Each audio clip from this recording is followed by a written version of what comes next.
ఈ బీఆర్ఎస్ పార్టీకి అధికారం పదవులే ముఖ్యం, రక్త సంబంధాలు కాదు, మనుషులు ముఖ్యం కాదు. లక్షల కోట్ల రూపాయల దోపిడీకి మౌనం పాటిస్తున్న నాయకత్వం ఈ దొంగ పార్టీ బీఆర్ఎస్ పార్టీ. సొంత ఆడబిడ్డని, సొంత కూతుర్ని సత్యాలు మాట్లాడినందుకు ఎంత క్రూరత్వంతో బీఆర్ఎస్ పార్టీ నుండి సస్పెండ్ చేసిన ఘనత ఈ దుర్మార్గులది.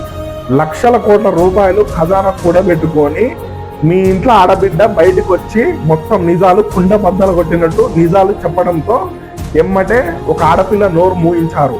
అగ్గిపెట్టే హరీష్ రావుని ఎదుర్కొనే దమ్ము లేదు మీకు. వాడేమో మంచిగా ఖజానా లూట్ చేసుకొని అమెరికా పోతాడు, అరెస్ట్ చేస్తారన్న భయంతో. ఇక్కడ సొంత ఆడబిడ్డని పార్టీ నుండి సస్పెండ్ చేసి చిల్లర రాజకీయాలు చేస్తున్నారు మీరు. ఇక్కడ ఏం దుర్మార్గులరా మీరు, సిగ్గు ఉండాలి మీ బీఆర్ఎస్ పార్టీకి.